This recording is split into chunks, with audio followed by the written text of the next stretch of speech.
Bem, pessoal, vamos dar prosseguimento aqui ao nosso curso online de Direito Processual Penal. Nós vamos continuar falando nesse encontro sobre as garantias fundamentais do direito processual penal. No nosso último encontro, semana passada, nós falamos sobre as garantias fundamentais relativas à ação penal, e nós falamos lá sobre a garantia de oficialidade e também sobre a garantia de obrigatoriedade da ação penal, né, já trazendo também os caracteres da ação penal privada, que funcionam de forma um pouco diferente da regra que a nossa legislação penal adota com relação à ação penal pública para os crimes públicos e semipúblicos. E falamos também sobre as atuais, como posso dizer, as atuais mitigações que essas garantias têm sofrido, mas nós chegamos à conclusão, ao final daquele encontro, que as garantias de oficialidade e obrigatoriedade seguem mantidas, seguem vigorando na nossa legislação. E hoje, dando prosseguimento ao nosso plano de aula, vamos iniciar o tópico 5.5. Como vocês podem ver, são 9 garantias fundamentais que nós temos que tratar relativamente ao processo, de modo que, com certeza, nós não terminaremos esse conteúdo hoje. Mas hoje vamos começar a falar sobre as garantias processuais que se aplicam ao processo, né? E aí, quando nós falamos em processo, nós, na verdade, estamos falando sobre o espaço o espaço em que o poder jurisdicional, né, exerce, de fato, a sua atividade, nas palavras do processualista Gian Domenico Pisapia. E, ademais, nós vamos estudar isso bastante adiante quando formos falar propriamente do conceito de processo, mas é certo que não existe hoje uma única concepção unívoca do que seria processo. Essas concepções elas sofreram alterações com o tempo, né? Há pelo menos 3 conceitos de uma maior dominância, sendo que a noção tradicional do processo vem do processualista alemão Oskar von Below, que defende que o processo tem natureza jurídica de uma relação jurídica processual que se forma entre a acusação, defesa e o magistrado. Existe uma outra posição do também processualista alemão James Goldschmidt, né? Não é James porque ele não é inglês nem americano, James Goldschmidt, que defende que o processo é uma situação jurídica, ou, na verdade, o processo se constitui a partir de uma sucessão de situações jurídicas, de modo que cada situação jurídica possui regras próprias a respeito do seu funcionamento, até nós chegarmos num dos conceitos hoje que é mais amplamente aceito, é o conceito, por exemplo, adotado pelo professor Jacinto Coutinho, no texto que serve de base para toda essa parte da nossa matéria, que é do processualista italiano Elio Fazzolari, que defende que processo é aquele procedimento que é aplicado, né, que atua em contraditório. Desse modo, o contraditório no âmbito do direito processual é o que seria a característica marcante do processo. Quando nós formos estudar propriamente o conceito, ou melhor, os conceitos de ação, nós vamos nos posicionar pessoalmente a respeito das críticas que podem ser feitas a essas 3 concepções, do Below, do Goldschmidt e também do Fazzolari. Entendo que hoje, nessa parte preliminar da matéria, enquanto ainda nós falamos das garantias fundamentais e dos princípios, nós ainda não temos uma base comum de entendimento apropriada para fazermos essas críticas dogmáticas um pouco mais aprofundadas, né? Depende do conhecimento um pouco mais verticalizado.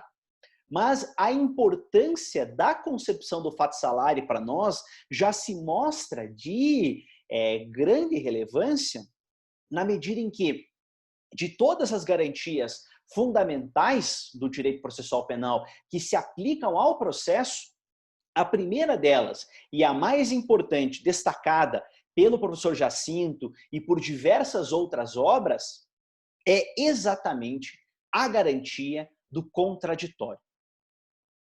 E o que nós podemos entender por contraditório? Existe no processo um direito às partes.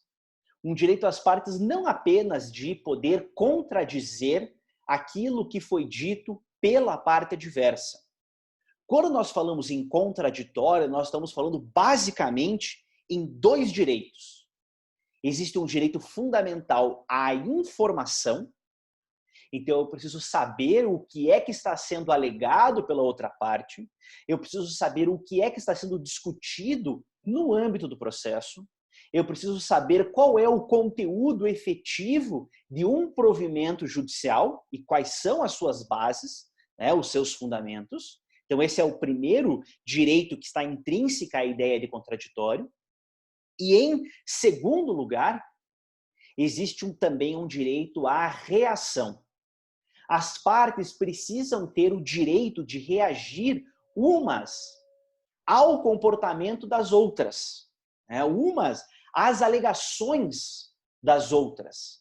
Então, é de fundamental importância que eu conheça aquilo que está sendo discutido, que eu conheça aquilo que é objeto do processo, para que eu possa, posteriormente, me contrapor e contradizer aquilo que está sendo defendido.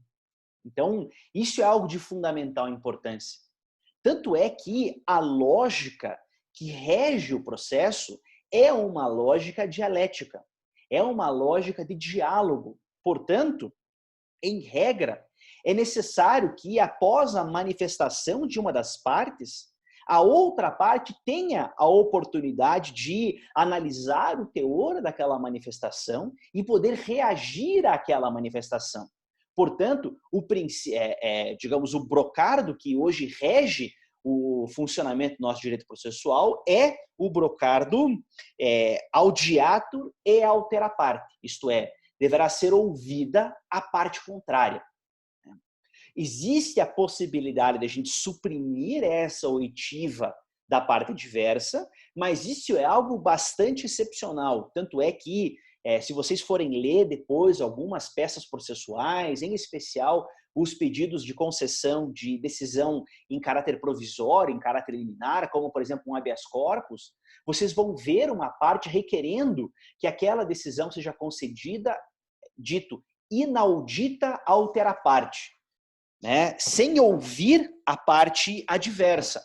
Mas isso é algo que se dá de forma excepcional, porque a regra, eu derrubei minhas anotações aqui, porque a regra é de fato que nós ouçamos o que a outra parte tem a dizer. Tá bem? Eu vou pausar a gravação por 1 minuto enquanto eu procuro as minhas anotações que caíram debaixo do armário. Pronto, agora com as anotações recuperadas, vamos voltar aqui. Então, embora a regra seja a regra de se ouvir a outra parte, o que nós chamamos audita et altera pars, né, poderá haver excepcionalmente um requerimento de que a decisão seja dada inaudita altera parte, isto é, sem ouvir a parte diversa, mas isso é algo bastante excepcional, né, exatamente por se fugir àquela regra geral de funcionamento do contraditório no processo penal. Agora vejam que essa lógica de contraditório, ela, em primeiro lugar, por colocar em primazia a discussão do processo entre as partes, ela é algo bastante ligada à lógica do sistema acusatório. E vou além. Tá? Quando nós falamos sobre os sistemas no encontro anterior, nós trouxemos aqui a posição do professor Jacinto Coutinho, que de algum modo passou a se tornar um dos posicionamentos dominantes na doutrina mais crítica. Agora, existem algumas concepções críticas à própria crítica, que colocam que a distinção entre a natureza dos sistemas, se é discutir a natureza inquisitorial ou adversarial do sistema acusatório, não seria de fato uma discussão central, ainda que se trate, claro, de uma discussão bastante importante que revela o modelo de processo que nós ora adotamos, mas existe um artigo muito interessante da professora Clara Roman Borges, publicado já no ano 2013 na Revista Brasileira de Ciências Criminais, em que ela propõe um olhar para além dos sistemas processuais. E o que ela diz lá? Né? Que tão ou mais importante, talvez, do que investigar o princípio unificador que rege o funcionamento do sistema é encontrar espaços de democracia dentro dos sistemas processuais, dentro do funcionamento do ordenamento jurídico, né, em oposição ao autoritarismo. E aí, uma das principais formas de se combater o autoritarismo judicial é exacerbando ao seu limite a garantia do contraditório. Então, né, aqui nós vemos uma convergência entre a posição crítica, por exemplo, da professora Clara Roman Borges. Também há uma série de pesquisas sendo feitas nesse sentido no Instituto Baiano do Direito Processual Penal, pesquisas que são orientadas pelo professor Elmir Ducler, que nós indicamos aqui como bibliografia base da nossa disciplina. Né? Existe uma convergência, portanto, dessas críticas à visão de sistemas processuais e à própria posição de revelar o caráter inquisitorial do direito processual penal brasileiro, na medida em que ambas propõem a majoração dos espaços de contraditório como forma de se garantir, né, um funcionamento democrático, uma forma de se combater o autoritarismo judicial no processo. E por que isso se dá? Né? Porque, como eu vinha falando, o fundamento do contraditório, lógico, ele se direciona também às discussões entre as partes.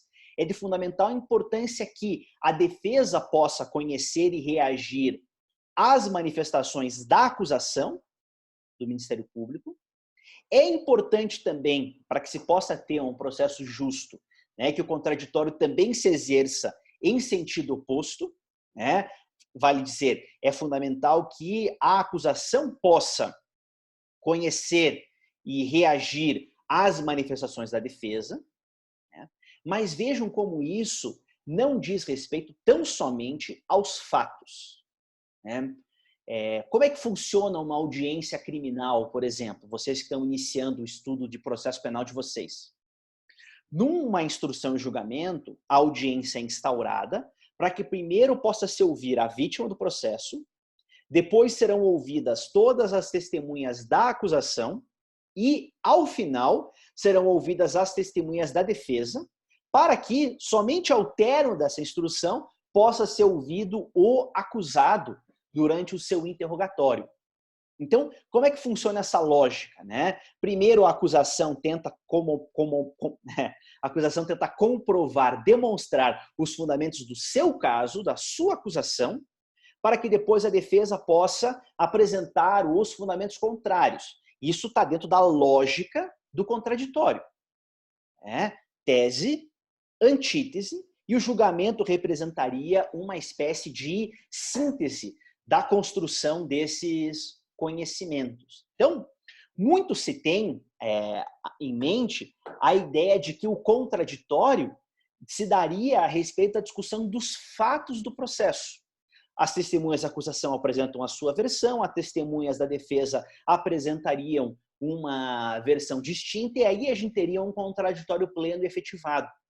Mas o contraditório ele não se resume tão somente à discussão quanto aos fatos. É de fundamental importância que se estabeleça contraditório durante todo o processo com relação também à matéria que nós chamamos matéria de direito. O que isso significa efetivamente? Tá? Existem discussões que se travam a respeito dos fatos, né?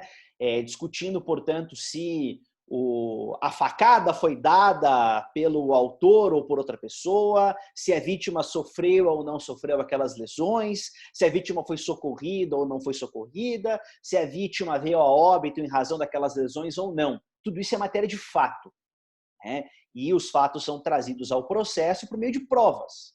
Essas provas podem ser provas testemunhais, provas documentais, etc. Tá? Agora, uma discussão importantíssima no processo diz respeito ao direito, vale dizer. Qual deve ser a melhor interpretação do direito a ser aplicada naquele caso concreto?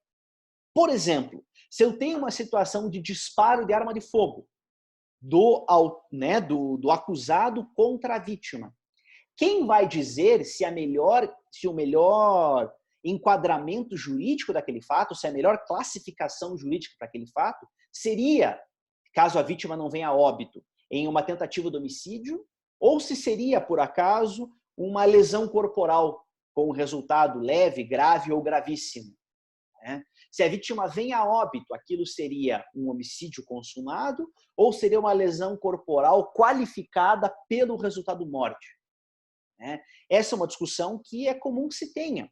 Se a morte acontece durante um acidente automobilístico, qual é o melhor enquadramento jurídico daquele fato? Seria um homicídio doloso, causado por dolo direto ou por dolo eventual, ou seria aquele um homicídio culposo, causado por imprudência, negligência ou imperícia do outro condutor? Vejam o quanto isso é importante e é fundamental que a acusação possa veicular as suas teses a respeito do direito e que a defesa possa ter a oportunidade de contrapor aqueles argumentos e dizer qual deve ser a norma jurídica que mais bem se aplica aos fatos daquele caso concreto. E isso é algo de fundamental importância. E mais, o contraditório é tão importante, mas tão importante, que é essencial que o juiz a todo momento atue como um garantidor da garantia do contraditório. Vale dizer, é fundamental que o juiz se abstenha de julgar casos, ou melhor, que o juiz se abstenha de julgar questões que não tiverem sido submetidas ao crivo do contraditório. Exemplo disso, isso a gente encontra expressamente disposto na legislação processual civil. O Código de Processo Civil, agora o novo código, que já não é mais tão novo assim, de 2015, ele vai dispor lá no seu artigo 10. O juiz não pode decidir, em grau algum de jurisdição, com base em fundamento a respeito do qual não se tenha dado às partes oportunidade de se manifestar, ainda que se trate de matéria sobre a qual ele deva decidir de ofício. Olha que importante isso. O juiz não pode decidir nenhuma matéria, nem mesmo questões de ordem pública, que a legislação processual assegura ao juiz a possibilidade de decidir de ofício, isso é, de decidir independentemente de provocação das partes, sem que ele não tenha possibilitado às partes, ou pelo menos a parte que seria prejudicada por aquela decisão, a oportunidade de se informar quanto à possibilidade que aquela decisão viesse a ser tomada, então a informação quanto à questão e a possibilidade de reação, isto é, de poder colocar os argumentos contrários à incidência daquela norma naquela situação concreta. Vamos dar 2 exemplos aqui para vocês. Primeiro deles, prescrição. Existe um entendimento hoje, e ele é um entendimento bastante interessante, que diz que o juiz não pode decidir de ofício pela prescrição, sem que ele tenha dado antes oportunidade de o Ministério Público e a defesa se manifestar. Por que isso é importante? Tá? Prescrição é matéria da ordem pública, sim. Prescrição extingue a punibilidade, portanto, nós ainda não falamos sobre isso, mas nós vamos falar, ele extingue uma das condições para que a ação penal possa ser exercida. Então, é algo que afeta o próprio poder, dever do Ministério Público de trazer aquele caso penal para o acertamento jurisdicional. Agora, de acordo com esse entendimento, que poderá ser aplicado por analogia ao direito processual penal, não há nenhum óbice aqui, é importante que a defesa possa dizer, não é caso de prescrição por isso, por aquele outro. Às vezes a defesa prefere ter um julgamento de mérito né, com o acertamento do caso penal, em que a defesa possa comprovar a sua inocência, em vez de ver a decisão de extinção da punibilidade ser decretada. Não se trata propriamente de uma absolvição. Então, ela não impede os efeitos civis que uma absolvição de mérito poderia trazer. Do mesmo modo, isso é um pouco mais evidente, o Ministério Público deve ter a oportunidade de se contrapor à declaração de prescrição, na medida em que pode ser que o juiz tenha aferido irregularmente aquela situação de prescrição. Quem sabe ele não tenha feito os cálculos corretamente, quem sabe ele não tenha considerado algum marco interruptivo. Então, é de fundamental importância que o Ministério Público possa se contrapor a isso. O que a gente falava sobre a impossibilidade de se atuar de ofício, né, é que o juiz não pode trazer alguns temas à baila. Os temas que o juiz pode trazer à baila são somente essas matérias de ordem pública. Mas ainda que ele possa ter iniciativa para trazer essas matérias para a discussão, de acordo com o princípio do contraditório, da maneira como nós devemos compreender o contraditório, ele deverá oportunizar as partes,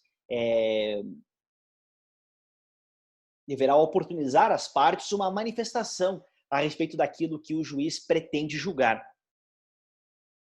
Outra situação, essa muito mais interessante que costuma se trazer, diz respeito ao próprio princípio da oficialidade e ao próprio princípio da inércia jurisdicional, no que diz respeito ao juiz decidir algo que não foi requerido pelo Ministério Público. Lembro que nós já falamos sobre isso quando nós falamos sobre as garantias relativas à jurisdição e também voltamos a falar sobre isso quando falamos sobre as garantias relativas à ação. Mas vejam só, existe um brocardo latino que se aplica ao direito processual, então não é bem propriamente um princípio, mas é algo, quase que uma sabedoria popular que vem já há muitos anos, que diz, primeiro, iura novit curia. Vale dizer, iura se refere ao direito, às regras jurídicas. Novit significa que você tem conhecimento daquilo, e curia é a própria atuação jurisdicional, é o juiz, o tribunal. Significa, traduzindo, iura novit curia, o juiz é que sabe do direito. As partes que discutam os fatos.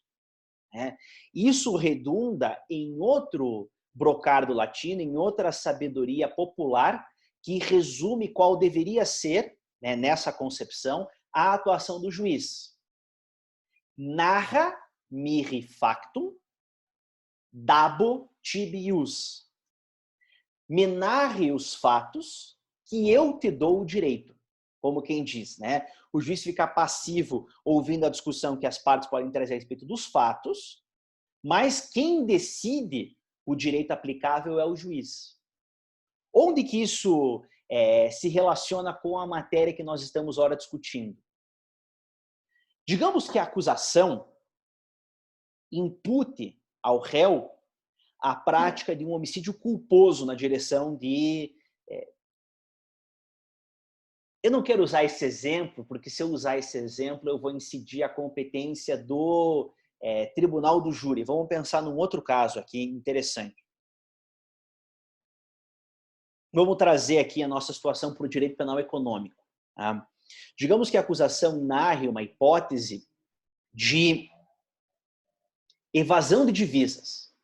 É crime, de acordo com o artigo 22 da Lei 7.492 de 86, a Lei dos Crimes contra o Sistema Financeiro Nacional, é crime qualquer pessoa mandar dinheiro ou recursos para fora do país sem declarar isso ao Banco Central, e do mesmo modo é crime você manter dinheiro fora do país sem declarar aquilo ao Banco Central. Então, todo o dinheiro que sai ou que fica fora do país, se você, brasileiro, receber dinheiro lá fora, você é obrigado a comunicar se você tiver domicílio fiscal no Brasil. Se você não fizer isso, é crime. Então, digamos que a acusação narre uma hipótese de evasão de divisas. O juiz, depois de toda aquela instrução, recebe aqueles fatos e diz, olha, da maneira que os fatos estão sendo narrados, eu entendo que esse ato de manter dinheiro fora do Brasil não é evasão de divisas. Eu entendo que isso é lavagem de dinheiro. Agora, olhem que problemão. Evasão de divisas tem uma pena, lá no artigo 22 da Lei 7492, de 2 a 6 anos. A lavagem de dinheiro tem uma pena, lá no artigo 1º da Lei 9.613 de 98, de 3 a 10 anos. Então, é um crime muito mais grave, com várias outras consequências. Vale dizer, enquanto as partes estão lá discutindo questões relativas à evasão de divisas, ao regramento da receita do Banco Central, se o dinheiro foi mantido lá fora ou não foi, o juiz, tomando aqueles fatos da maneira como eles foram narrados, dá uma classificação jurídica diversa e decide que, na verdade, ele não é aquilo, ele é outra coisa, e agrava a situação do acusado. Agora, como que ele pode agravar a situação do acusado se os fundamentos para você configurar um crime de lavagem de dinheiro não foram bem discutidos no curso do processo? A defesa não teve a oportunidade de exercer contraditório com relação àqueles fatos, né? Nem mesmo a acusação teve a oportunidade de provar também aqueles fatos. O juiz entendeu que eles estavam provados, mas vai que a defesa recorra depois para o 2º grau de jurisdição e lá aquela acusação reste frustrada, né? É importante que ambas as partes possam ter a oportunidade de se manifestar sobre alguma decisão do juiz. Então, no máximo, o que o juiz poderia fazer é, olha, eu estou vendo que esse fato possivelmente se enquadra no artigo tal. Digam as partes, né, a respeito disso. É o mínimo que o juiz deva fazer. Ou ele pode dizer, olha, identifico aqui que há possível prescrição por isso, por aquele outro, né? Abra-se a vista sucessivamente a acusação e a defesa para que se manifestem. Isso é o que um juiz que está de fato preocupado com o contraditório deve fazer. Por que isso? Nem nada pode ser julgado no direito processual penal sem que as partes tenham tido oportunidade de se manifestar sobre aquela questão. Então, o juiz claramente não pode julgar uma matéria que não tenha sido veiculada pela acusação e submetida depois a uma contra-argumentação pela defesa. Isso é algo de fundamental importância. Algo que é trazido em paralelo à discussão do contraditório é também a garantia de ampla defesa. O professor Jacinto não fala de ampla defesa nesse artigo dele, mas o professor Badaró, né, eu disponibilizei esse trecho da obra dele para vocês no Drive. O professor Badaró trata as duas questões de forma conjunta. Contraditório pela defesa, exatamente pela relação entre as duas. Aliás, a relação entre as duas é tão íntima que o artigo 5º da Constituição trata as duas conjuntamente lá no seu inciso 55, onde diz que aos litigantes em processo judicial e administrativo e aos acusados em geral são assegurados o contraditório e a ampla defesa, com todos os meios e os recursos a ela inerentes. O que o professor Badaró diz? Ele diz que nós não podemos confundir contraditório e ampla defesa, porque, primeiro, existe contraditório não apenas com relação à defesa. Existe direito ao contraditório também para a acusação, e isso é algo importante, porque o processo, lógico que ele figura como uma garantia do acusado, mas esse processo deve ser justo. Então, a sociedade, representada pelo Ministério Público, deve ter a oportunidade de veicular corretamente uma condenação. É do interesse de todos que pessoas culpadas, que preencham todos os requisitos legais para ser condenadas, sejam condenadas. Então, a acusação e defesa contraditório e defesa não se confundem sob esse viés. E aí o Badaró coloca uma outra discussão com a qual eu não concordo, que ele diz que no processo penal, acusação e defesa são duas faces da mesma moeda, que o direito de defesa é algo que decorre do próprio direito de ação. Eu entendo que isso pode até fazer sentido do ponto de vista do direito processual civil, porque lá haverá um conflito de interesses imanente, haverá uma relação jurídica de direito material que existe entre as partes sendo discutida no processo. Então, o credor, no caso, o autor, vai ter um direito que se contrapõe, né, vai ter um direito de ação que se contrapõe ao direito de defesa que o réu, o devedor, tem de fazer desconstituir os fundamentos do pedido do credor. Isso é algo interessante, mas do ponto de vista do direito processual penal, a configuração da ação penal na modalidade acusação é algo distinta. Ainda que eu concorde que o direito de defesa é algo intrínseco ao exercício de uma acusação, mas eu não diria que isso seria o outro lado dessa mesma moeda, até porque se existe uma relação jurídica processual, ela é uma relação jurídica processual completamente assimétrica. Nós vamos falar um pouco sobre paridade de armas e igualdade de partes no próximo tópico, mas a defesa no direito processual penal, ela necessita ser muito mais ampla do que a acusação, porque ela é, acima de tudo, uma garantia, um direito de resistência. Então, eu não concordo aqui, por conta do nosso próprio conceito de ação ou de acusação no processo penal, que isso possa se dar da maneira como a escola paulista defende, mas, de algum modo, isso que o professor Badaró diz é algo interessante, né? Existe uma relação bastante íntima entre ampla defesa e contraditório, mas elas não se confundem, são garantias distintas. E nós podemos falar um pouquinho sobre a garantia de defesa. O interessante da garantia de defesa é que ela se subdivide em duas partes. Existe o direito à defesa técnica e existe o direito à autodefesa. E o acusado no processo, mesmo que ele não atue em causa própria, ele continua tendo direito às duas. A defesa técnica é aquela defesa que é exercida por um defensor, seja esse um defensor privado constituído, um advogado pago para defender os interesses da parte, se isso pode ser exercido por um defensor dativo, isto é, por alguém que voluntariamente é nomeado pelo juiz para assumir o munus da defesa, ou também por um defensor público, alguém cuja profissão, cujo cargo público seja exercer a defesa técnica por acusados hipossuficientes no processo penal. O que a defesa técnica tem? Acima de tudo, ela tem uma série de prerrogativas profissionais. Nesse ponto, o Estatuto da Advocacia e da Ordem dos Advogados do Brasil estabelece uma série de prerrogativas que são inerentes ao exercício da defesa técnica, como o direito de petição, o direito de acesso às investigações, que está ligada àquela ideia de informação do contraditório. Existe uma preparação técnica para que aquela argumentação se dê de forma técnica, existe a capacidade postulatória, e isso tudo será exercido em defesa do acusado.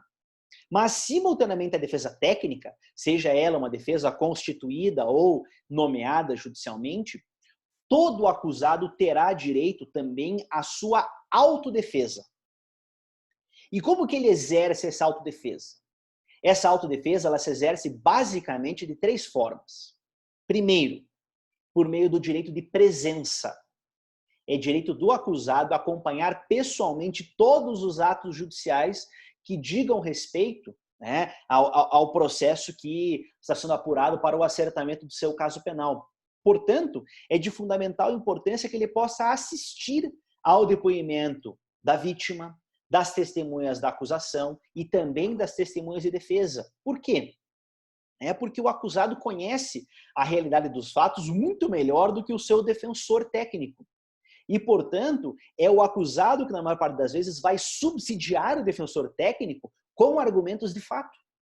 Então, é muito comum, quando eu faço uma audiência com o meu cliente, eu gosto que o meu cliente sente aqui do meu lado, e enquanto a testemunha vai falando, a gente tem um papelzinho que fica na mesa e vai anotando, isso aqui é importante, isso aqui é mentira, tem o documento tal que diz que isso aqui não é assim, porque ele conhece mais dos fatos do que eu. Eu sou pago para estudar os fatos, eu devo conhecer os autos, de trás e para frente melhor do que qualquer pessoa, mas quem sabe o que aconteceu e que não está nos autos é o cliente, é o acusado. e, portanto, ele ter o direito de presenciar e já trazer os argumentos, indicar quais devem ser as melhores perguntas a serem feitas, é algo essencial, né? A presença da defesa, a presença do acusado, ela pode ser limitada em alguns casos. O código prevê que quando a vítima ou alguma testemunha se sinta desconfortável, elas podem requerer para fazer aquele depoimento sem que seja na presença do acusado, né? Para que a presença do acusado, enfim, não a intimide. Isso é algo bastante compreensível, principalmente quando envolve alguma acusação mais grave, envolvendo crime sexual ou algo do gênero. Agora, como o acusado tem direito à autodefesa, o que eu tenho requerido dos meus processos? Que se for requerida a presença limitada e se for requerida a ausência do cliente à audiência, antes daquela audiência prosseguir, eu requero que ela seja interrompida, a fim de que a parte possa exercer a sua autodefesa e assistir ao depoimento gravado, de modo que ela possa subsidiar a defesa técnica, né? Isso é algo de fundamental importância, por isso a gente deve compreender como a ampla defesa ela se subdivide entre defesa técnica e autodefesa. Além disso, o acusado tem direito à chamada, ao direito de audiência, isto é, ele tem o direito de ser ouvido, e o acusado será ouvido sempre ao final do processo, na última fase da instrução, que é o interrogatório. Agora vejam, desde a reforma que o Código de Processo Penal sofreu em 2008, o interrogatório deixou de ser o primeiro ato da instrução e passou a ser o último. Por que isso? Porque o objetivo do interrogatório não é sentar ali e bombardear o interrogado com perguntas até que ele confesse. Ele tem que ter a oportunidade de conhecer todo o processo que está sendo movido contra ele, para que ao final ele possa trazer a sua versão, para que ele possa trazer os seus argumentos. Então, o interrogatório não é um direito do acusador interrogar o acusado. O interrogatório, apesar desse nome, ele é um direito do acusado de ser pessoalmente ouvido e trazer a sua própria versão dos fatos. E é por isso que ele tem direito ao silêncio. É por isso que ele tem o direito de não ser interrogado caso ele não queira. É porque o interrogatório é um direito dele. Ele não é um objeto de inquirição naquele momento. E existe, por fim, o direito de o acusado postular pessoalmente. Não existe no processo penal brasileiro, exceto em casos de advogados acusados, não existe o direito de se autodefender, né? A defesa em causa própria. Primeiro que ela é um erro, né?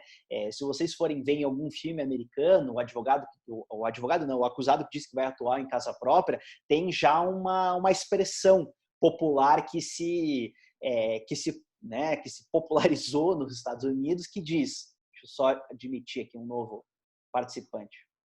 Seja bem-vinda. Não só existe deixa eu mudar isso aqui.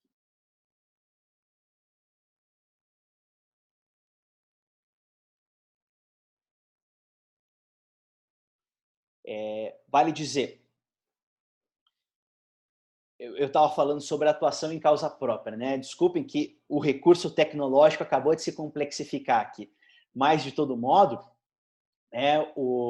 a expressão que, portanto, se popularizou nos Estados Unidos é que a pessoa que atua em causa própria tem um tolo como advogado, ou melhor, tem um tolo como um cliente e, além de ter um péssimo advogado.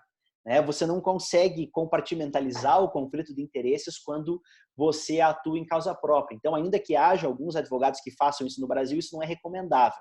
Mas, para além disso, todo acusado tem o direito de postular pessoalmente em duas ocasiões. Existe a possibilidade de autodefesa no recurso, existe uma legitimidade recursal distinta do acusado e do seu defensor técnico. Vamos estudar isso ano que vem, quando formos falar sobre direito ao recurso.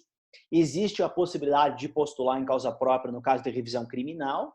Existe o caso de postular em causa própria na concessão de habeas corpus, mas isso é muito excepcional. O fato é que, como corolário da autodefesa, haverá esse direito sendo assegurado em algumas ocasiões específicas. Tá? Por fim, para concluir a autodefesa e responder a pergunta que veio aqui no chat, é de fundamental importância colocar aqui uma das garantias essenciais à ampla defesa é a ideia de preparação, isto é, a defesa tem que ter oportunidade ampla de se preparar para exercer o seu contraditório. Deste modo, é essencial, é bastante essencial que qualquer oportunidade de reação que se dê seja dado com tempo hábil. O Renan está levantando a mão aqui, vamos ativar o microfone do Renan. Professor, está me ouvindo? Sim, perfeitamente. Legal. Deixa eu só aproveitar, fazer, na realidade, uma pergunta e uma colocação, assim. Não sei até se o professor já não respondeu isso em alguma outra aula. Se sim, peço desculpas, tá? Através do contraditório, assim, existem algumas situações em que a acusação e a defesa concordam sobre determinado tema. Por exemplo, em série de alegações finais, a acusação, o Ministério Público pede a absolvição do réu, a defesa, evidentemente, também. Ou até, por exemplo, quando a defesa pede a revogação de uma prisão preventiva e o Ministério Público concorda. E mesmo assim o juízo vai lá e condena o réu ou mantém a prisão preventiva.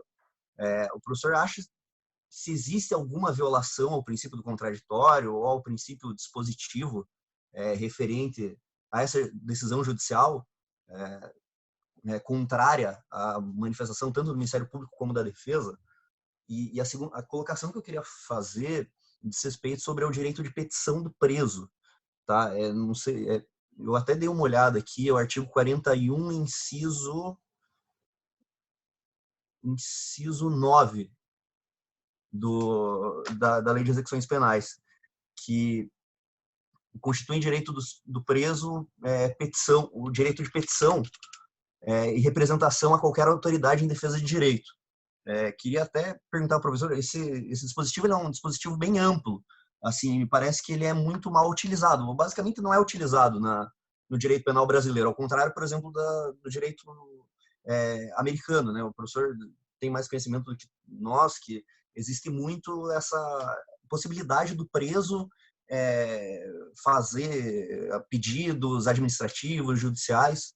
Queria que o professor comentasse algo nesse sentido. Tá bem.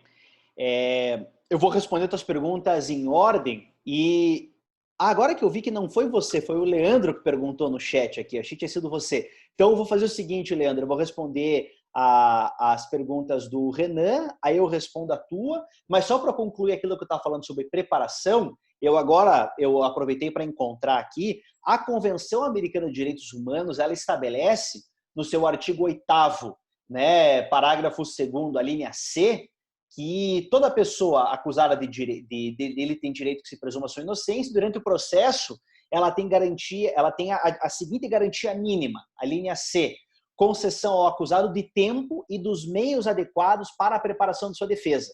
Então, coloca aqui essa ideia de ampla defesa como preparação. Tá? Então, vamos lá. Primeira pergunta. Se a acusação pede absolvição, a defesa concorda e pede absolvição. Ou então, a defesa pede absolvição.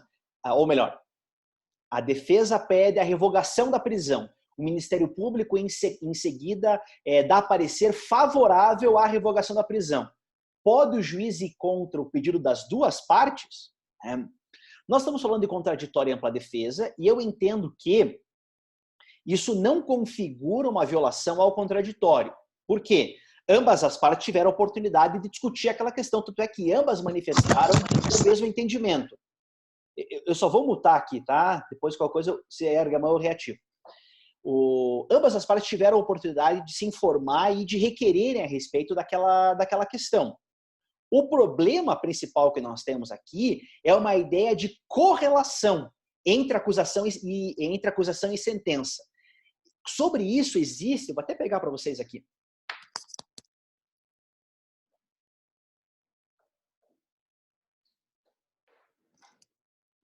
Sobre isso, existe uma obra específica própria do professor Badaró, Correlação entre Acusação e Sentença. Salvo engano, ela tem até uma edição mais recente do que essa. O que acontece? Tá? Isso, lógico, é importante para o contraditório, que somente possa ser objeto de julgamento aquilo que foi aventado pela acusação. Tá? E isso diz respeito a direito de, ou melhor, diz respeito ao instituto da acusação e a maneira como a defesa irá reagir àquilo que a acusação for colocada. De modo que, como eu vinha falando antes, o juiz não pode julgar algo que não tenha sido aventado pela acusação. Agora, como subproduto dessa ideia de correlação entre acusação e sentença, se a acusação retira a sua acusação, né, se a acusação, portanto, deixa de pedir a condenação, ainda que a nossa legislação hoje permita que o juiz faça um julgamento assim, e ainda que a nossa jurisprudência também tenha esse entendimento, a doutrina critica fortemente por quê? Porque houve já um entendimento por parte do órgão responsável pela acusação que algum dos fundamentos para a condenação não estão presentes. Ou o crime não é típico, ou ele foi cometido com base numa excludente de antijuridicidade ou de culpabilidade, ou então não há prova suficiente para condenar. Se o próprio órgão da acusação entende que não é possível uma condenação, não caberá ao juiz fazer as vezes da acusação e suplantar essa argumentação com outros argumentos. Até porque aí talvez entre uma questão do contraditório, se a acusação requereu absolvição com base nos fundamentos A, B, C e D, o que a defesa conhece e ela pode reagir e concordar são com os fundamentos A, B, C e D. A sentença, o juiz não poderá trazer os argumentos E, F, G, H, I, J, X, Y, K, porque a defesa não teve acesso a eles, então ela não pôde produzir prova a respeito desses fundamentos. Então, isso talvez diga um pouco contraditório, mas é mais uma ideia desse subproduto entre correlação entre acusação e sentença. Com relação à segunda pergunta, a ideia do direito de petição do preso. Tá? Isso, de fato, está lá na Lei de Execução Penal, né? A Lei Federal 7.210, de 84, e está no artigo 41, inciso 14, dizendo que é um direito do preso a representação, ok? E a petição a qualquer autoridade em defesa de direito. Ele pode ser interpretado, né? Porque veja que a Constituição também assegura direito de petição, mas ela não assegura direito, capacidade postulatória a todas as partes. As partes das pessoas devem constituir advogados para que possam, em seu nome, realizar a defesa. Então, como a nossa execução penal no Brasil ela não é administrativizada, ela é jurisdicionalizada, é necessário que quem faça requerimento à autoridade judicial na execução penal tenha capacidade postulatória. Portanto, o direito de petição do preso não é em nome próprio, ele poderia se dar por meio do defensor constituído. Salvo hipótese de habeas corpus, que em matéria de execução penal, eu não sou um grande especialista em execução penal, eu aqui, né, eu me curvo ao entendimento do professor André Berardino e também do professor Rui de Senha, que de fato atuam nessa área, mas pelos meus estudos, pela minha prática nessa questão, isso poderia ser feito por representação, exceto nos casos de habeas corpus, mas aí a matéria de habeas corpus é bastante esvaziada em série de execução penal por caber um recurso próprio que é o de agravo e execução. E aí seria esquisito você ter um recurso que seja interposto e arrazoado pelo próprio preso, que não possui capacidade postulatória. Então, entendo que esse direito da LEP ele deve ser lido conjuntamente com outros direitos. Ele não é necessariamente mal interpretado nesse ponto. Tá bem? Respondendo aqui a uma terceira dúvida, dessa vez do Leandro, que coloca no chat aqui para nós.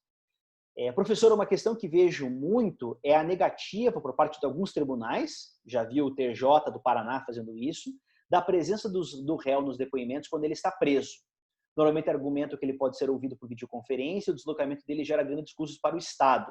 Acho que isso interfere de algum modo na ampla defesa? Sim, com certeza. Por quê? Existe o direito à autodefesa, o que inclui o direito de presença, e existe o direito à defesa técnica. E a defesa técnica ela é subsidiada também pelo próprio acusado. Portanto, se o acusado está na unidade penitenciária e ele pode até assistir aos depoimentos que são realizados contra ele, inclusive em tempo real, por videoconferência. Se ele não consegue transmitir as suas conclusões para a sua defesa técnica que está presente na audiência, isso derrota uma parte do princípio da ampla defesa. E mais, haveria talvez uma forma de compatibilizar isso se houvesse um defensor presente em juízo e um defensor acompanhando lá no estabelecimento penitenciário. Mas esses argumentos eficientistas de baixo custo, eles não podem se contrapor contra o direito à liberdade, à ampla defesa, ao contraditório, que são constitucionalmente assegurados. Então, se o Estado quer condenar pessoas, se o Estado quer condenar pessoas mantendo pessoas presas, ele deve fornecer os instrumentos para que isso possa se dar, respeitando todos os demais direitos que o preso possua. Então, eu já, desde muito, me coloco contrariamente ao acompanhamento videopresencial somente do interrogado, somente do acusado, né? Em especial quando se trate, por exemplo, de um ato como o interrogatório. Isso pode acabar restringindo as garantias da ampla defesa se isso não for bem observado. O Leandro arremata a pergunta dizendo que no Tribunal do Júri costuma-se alegar muito isso, mas até hoje não viu passar pelo Tribunal de Justiça do Paraná. No Tribunal do Júri é um direito expresso a presença do acusado no julgamento, pelo menos na fase de plenário, em que os depoimentos acontecem ali em plenário, a presença dele é assegurada, existe uma escolta para isso. O problema que o Leandro está se referindo deve ser aquela fase de instrução preliminar do júri, né? Nós vamos ainda falar sobre o procedimento do júri, que ele é um procedimento bifásico. Primeiro existe uma fase de instrução e depois uma fase de acusação em plenário. E nessa primeira fase, realmente, não se costuma trazer o preso para atos isolados, mas é um direito que ele deveria ter, tá bem? Se nós não tivermos outras perguntas, eu vou prosseguir aqui para a nossa próxima garantia fundamental, tá bem? E a nossa próxima garantia fundamental, ela diz respeito exatamente àquilo que eu vinha falando há um tempo atrás, que era a disparidade que existe, né? A ausência a assimetria que há entre as partes no processo penal. O que nós temos, né? Nós temos, de um lado, o Estado, com todo o aparelho e orçamento estatal do seu lado, e de outro lado nós temos o indivíduo. Nós temos um acusado, que por mais que ele possa ser, e essa não é a regra do processo penal brasileiro, mas isso pode acabar acontecendo em alguns casos envolvendo megaprocessos, ainda que a gente possa ter um acusado mais abastado economicamente, a sua defesa técnica é uma defesa limitada. Ele não tem acesso a todos os instrumentos, a todos os meios que a acusação tem. Por exemplo, a acusação, ou melhor, os órgãos da persecução penal, a polícia judiciária, por exemplo, ela tem como medida de investigação em seu favor a possibilidade de quebra de sigilo, de interceptação telefônica. Isso é, quando eles querem ir atrás de uma informação, eles vão lá no banco e pegam. Eles granteiam linha telefônica e vão atrás de uma conversa que é potencialmente incriminatória. Ainda que muito tenha se falado hoje sobre a investigação defensiva, sobre a possibilidade que o acusado possa ter de investigar e trazer fatos que lhe beneficiem no processo, os poderes de investigação da defesa são muito menores. Ela não tem acesso a todos esses instrumentos que os órgãos oficiais do Estado têm. E por isso, né, o que nós devemos observar aqui não é apenas a igualdade formal entre as partes. Não basta dizer que uma parte vai ter direito a exatamente tudo aquilo que a outra tiver. Então, o que eu não estou defendendo aqui que a defesa possa ter direito, por exemplo, a realizar uma quebra de sigilo ou a determinação de uma interceptação telefônica. Isso, na mão do particular, poderia ser algo potencialmente temerário. O que a gente precisa compreender é a única forma de a gente assegurar a igualdade entre duas partes que são bastante distintas é por meio de assimetrias. Então, o modo da gente reestabelecer a assimetria que há entre acusação e defesa é criando outras assimetrias que possam, de algum modo, buscar o equilíbrio. E aí que a gente volta a falar aqui de algo que nós já falamos anteriormente, que é o favor rei. Né? Muito se traz o discurso, né? Não sei se vocês já viram falar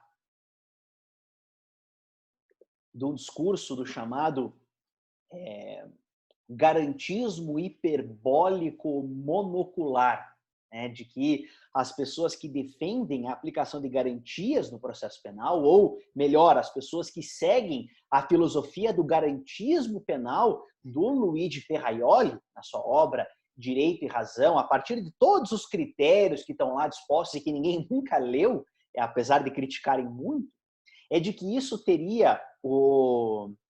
acabaria favorecendo indevidamente a defesa e geraria uma chamada bandidolatria, né? Uma idolatria, uma adoração ao bandido. E o que deveria se observar, na verdade, é o chamado garantismo integral, porque é importante garantir também os direitos da sociedade, os direitos das vítimas. Tá? Isso é crítica de quem provavelmente não leu a obra do Ferraioli, ou se leu, talvez lhe falte base, condições de compreender o que a obra do Ferraioli coloca e, acima de tudo, compreender a estrutura do nosso processo penal. O processo penal ele é assimétrico, a posição do acusado é uma posição bastante desfavorecida em relação à posição do acusador, a posição do Ministério Público e dos demais órgãos oficiais da persecução penal. E, portanto, existe ao acusado uma série de garantias, uma série de direitos processuais que não são oportunizados à acusação, como forma de algum modo tentar reequilibrar aquela balança. Então, quando se trata, por exemplo, de favor rei, de estabelecer realmente algumas interpretações mais favoráveis ao acusado de normas jurídicas, isso é uma forma de tentar equilibrar as armas no processo penal, né? Buscando de algum modo que os instrumentos que estejam à disposição da acusação e a defesa sejam de algum modo equilibrados, que eles possam vir a alcançar alguma espécie de paridade. É por isso, por exemplo, que existem algumas prerrogativas exclusivas à defesa. Existem alguns recursos, por exemplo, que somente a defesa pode interpor. Então, existe um recurso, por exemplo, que são os chamados embargos infringentes. Se eu tenho uma decisão no tribunal que é por 2 votos a 1, uma decisão por maioria, se essa maioria se constituir contra a defesa pode recorrer para um outro órgão daquela mesma corte para ampliar a colegialidade daquela decisão e buscar, de algum modo, resolver o empate em favor da defesa. Ou, né, melhor explicando, se eu tenho lá 2 votos a 1, eu posso tentar fazer com que esse entendimento minoritário passe a ser o vencedor nos chamados embargos infringentes. Agora, se a acusação perde por 2 a 1, sabe o que ela faz? Nada. O máximo que ela pode fazer é recorrer por uma instância judicial superior, porque ela não tem direito aos embargos infringentes, é um recurso exclusivo da defesa, como uma forma de tentar se assegurar essa paridade.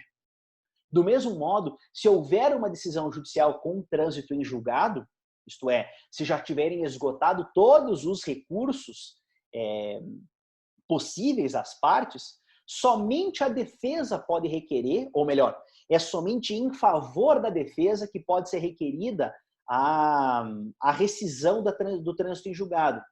Somente a defesa pode requerer revisão criminal. Né? Não existe a chamada revisão criminal pro societate, em favor da sociedade ou contra o acusado. Então, há uma série de regras que somente operam em favor da defesa, e isso se dá exatamente para tentar buscar uma maior paridade de armas. Tá bem? Isso não afeta a garantia de paridade de armas.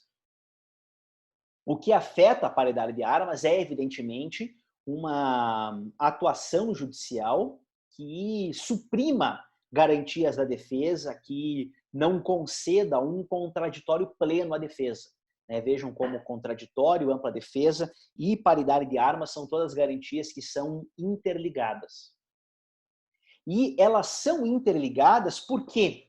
Porque surge como algo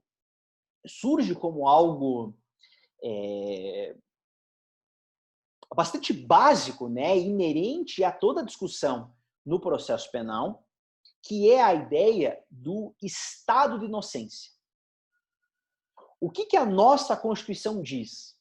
A nossa Constituição diz expressamente que ninguém será considerado culpado até o trânsito em julgado da sentença penal condenatória.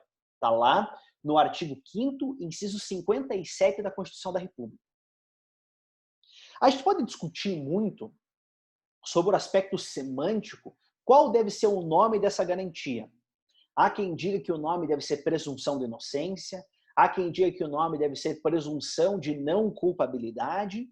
Eu particularmente gosto da nomenclatura dada pelo professor Badaró, ainda que eu não concorde com os fundamentos como ele chegou lá. Eu gosto do nome estado de inocência. Por quê? Porque a inocência é um estado intrínseco à situação de acusado. E o acusado permanece sob aquele estado de inocência até que a sua culpa seja comprovada judicialmente, até que a acusação e a defesa tenham esgotado todas as vias recursais e que opere o trânsito em julgado. Eu, particularmente, não gosto do nome presunção de não culpabilidade, porque aqui eu discordo do professor Badaró. Eu acho que chamar alguém de não culpado é diferente de você chamar alguém de inocente. Vale dizer, quando você diz que alguém é não culpado, você diz, olha, eu não te considero culpado porque eu não posso te considerar culpado. Você considerar a pessoa inocente é algo mais forte. Ainda que nos Estados Unidos eles trabalhem com a ideia de not guilty e guilty perfeitamente, mas aqui dentro do nosso sistema, podendo chamar alguém de inocente, chamar alguém de não culpado, eu vejo como algo diferente. Mas, principalmente, eu não concordo com o nome presunção, e principalmente presunção de inocência. Por quê? Porque nós não presumimos o acusado inocente. A única coisa que nós podemos presumir, e mais, o que a Constituição diz que nós não podemos presumir é a culpa. Vale dizer, ele é inocente e nós não podemos presumir que ele seja culpado. Então, não é uma presunção de não culpabilidade e também não é uma presunção de inocência. Ela é uma regra constitucional, é um estado de inocência, mais do que um estado de não culpabilidade, e isso tem uma importância fundamental no nosso processo. Isso determina como é que a acusação deve se desenvolver e estabelece uma regra de julgamento bastante importante para todas as demais fases que se seguirem. Politicamente, esta é uma regra de tratamento do acusado. Nós não podemos tratar o acusado no processo penal como nada diferente de alguém inocente. Então, nós não podemos realizar com ele, nós não podemos ter com ele qualquer espécie de atitude, qualquer espécie de comportamento que nós não teríamos com alguém que seria plenamente inocente e que não fosse um acusado. Essa regra de tratamento é algo bastante importante. Além disso, ela é uma garantia política, vale dizer, nós não podemos fazer com o preso nada que nós não faríamos com alguém perfeitamente inocente. Então, é daí que a gente extrai a regra de que nós não podemos mandar à prisão alguém que seja inocente. E é exatamente aqui que se dá toda a discussão recente do Supremo Tribunal Federal com relação à execução provisória das penas. Eu não quero trazer aqui uma discussão longa e extensa por um momento que agora ainda não é apropriado, até porque muito recentemente o Supremo Tribunal Federal consertou a sua rota que havia sido desviada no julgamento do habeas corpus número 126.292. Precisaram reestabelecer isso nas ações declaratórias de constitucionalidade número 42, 43 e 44. Mas o fato é o seguinte, tá? A Constituição diz: ninguém será considerado culpado até o trânsito julgado de sentença penal condenatória. Isso é o que diz a Constituição. A Constituição não fala em presunção de inocência, mas nós podemos extrair essa regra que muitos chamam de presunção de inocência, como eu disse, né, eu prefiro chamar isso de estado de inocência, que nós não podemos presumir algo que a pessoa não seja, né, ela é inocente, nós não podemos presumir ela culpada. E ela diz que esse estado de inocência, ele vigora até que o acusado seja condenado. E mais, até que a condenação do acusado seja definitiva. Portanto, quando houver operado o trânsito em julgado daquela condenação. Essa foi uma opção política do nosso Constituinte de 88. Ele poderia ter feito como em quaisquer outros sistemas. Por exemplo, a Convenção Americana de Direitos Humanos não estabelece essa regra de inocência até o trânsito em julgado. A Convenção Europeia de Direitos Humanos também não estabelece essa regra. Vários países trabalham com a lógica do estado de inocência sem trabalhar com a lógica do trânsito em julgado. Mas o nosso Constituinte fez essa opção, isso está plasmado no texto constitucional. O que o Supremo Tribunal Federal disse? Foram vários os argumentos. Houve argumentos dizendo que outros países não adotavam a mesma regra, como os Estados Unidos, como a Inglaterra, como a Alemanha, como blá, blá, blá, e não sei o quê. E que não haveria, portanto, um direito a 4 graus até que se pudesse executar a pena. Essa garantia, essa argumentação, ela não prospera. Ela não prospera principalmente por quê? Porque a nossa Constituição não é a Constituição dos Estados Unidos, não é a Constituição do Reino Unido, não é a Constituição da Alemanha, não é a Constituição de Portugal, não é a Constituição da Espanha, não é a Constituição da Itália. A nossa Constituição é a Constituição brasileira. E foi a Constituição brasileira, foi uma opção do nosso Constituinte em dizer que ninguém seria considerado culpado até o trânsito julgado de sentença penal condenatória. E ainda que se possa dizer, esse é um argumento bastante falacioso que se traz, de que o Constituinte fez isso em causa própria, o Constituinte fez isso para se defender, em 88 ninguém cogitava processar politicamente políticos, processar criminalmente pessoas políticas. Isso é algo que vem muito mais recente, depois da supressão de uma série de outras garantias. Então, a maneira pela qual nós temos atuado em época da Lava Jato nem se cogitava em 88 e antes. Ali era para realmente se sedimentar uma garantia que se via como algo necessário depois do período de intensa repressão durante o governo militar, durante a ditadura do governo militar, que durou de 64 até 85 no Brasil. Então, muito se fala negativamente do termo backlash, mas foi como que um backlash, foi uma reação do nosso Constituinte ao autoritarismo exacerbado, às excessivas prisões que se sucederam naquele período. Então, o nosso texto constitucional fez essa opção. E não pode aqui, não pode o nosso Supremo Tribunal Federal, enquanto guardião da Constituição, visando dar interpretação conforme, fazer supressão do texto constitucional. Isso é algo que não seria possível. Aí buscou-se outros argumentos, por exemplo, de que haveria trânsito em julgado dos fatos, diversamente trânsito em julgado do direito. Nós vamos ter a oportunidade de estudar exatamente quais são os limites objetivos e subjetivos da coisa julgada, o que constitui coisa julgada material no âmbito do direito processual penal. E posso resumir aqui dizendo que haveria outras saídas possíveis, a maior parte delas passando pelo poder legislativo, enquanto poder constituinte modificador e não pelo Supremo Tribunal Federal, mas o fato é que em 2016 o Supremo Tribunal Federal, visando alterar a forma como a execução penal ocorria no Brasil, permitiu que as pessoas pudessem ser presas como execução da pena antes do trânsito julgado de suas condenações. O fato é que, esse é o argumento que nós sempre defendemos. Inclusive, eu cheguei a publicar um artigo muito breve sobre isso com a professora Estefânia Queiroz Barbosa, interpretando exatamente o que a Constituição queria dizer com isso. E o fato é que a Constituição diz que nós não podemos considerar culpados as pessoas até que elas tenham sido condenadas com trânsito em julgado. Disso, a gente extrai uma garantia política. para além de uma regra de tratamento endoprocessual, de trazer uma garantia política. Qual que é a garantia política? Pessoas inocentes não podem ser presas. Então, pessoas contra quem não paira uma acusação não podem ser presas. Se eu não posso prender essas pessoas, porque eu não as considero culpadas, como é que eu posso prender uma pessoa que a Constituição diz que eu não posso considerar culpada?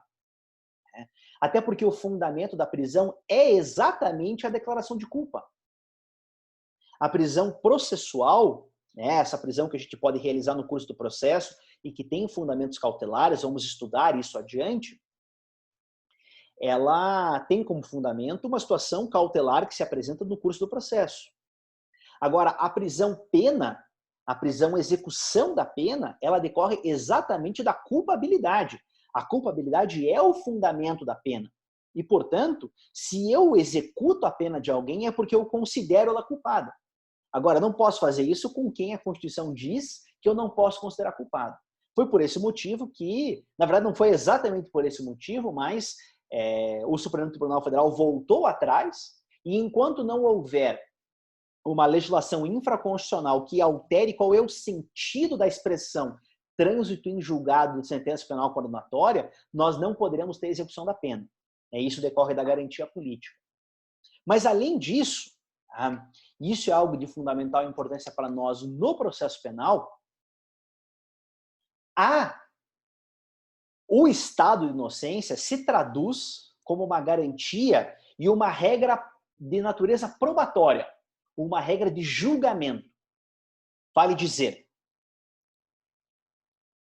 se houver dúvida com relação a determinado fato, se eu não entender que determinado fato está provado, eu devo dar àquela situação fática, eu devo dar àquela prova a interpretação mais favorável à defesa, ou seja, indúbio pro réu. Qualquer situação de dúvida que se afigura no curso do processo quanto ao acertamento do caso penal, quanto à culpa do acusado, ela deve se resolver em favor da absolvição. Isso não está propriamente dito no texto constitucional, mas é uma regra que se extrai a partir da garantia do estado de inocência. Então, o que vai informar o nosso julgamento no processo penal, acima de tudo, e essa é uma regra que se faz presente em todas as fases do processo, é a garantia in dubio pro réu. Isso não se confunde com a garantia favor rei, sobre a qual nós já falamos hoje, já falamos em encontros anteriores. Isto é, as regras processuais serão interpretadas quando houver uma situação de dúvida plausível de maneira que favoreça a defesa, mas as provas do processo, as situações de dúvida, serão resolvidas em favor da defesa. Indúbio pro réu e favor rei são duas garantias fundamentais que decorrem da maneira pela qual o nosso processo penal está estruturado.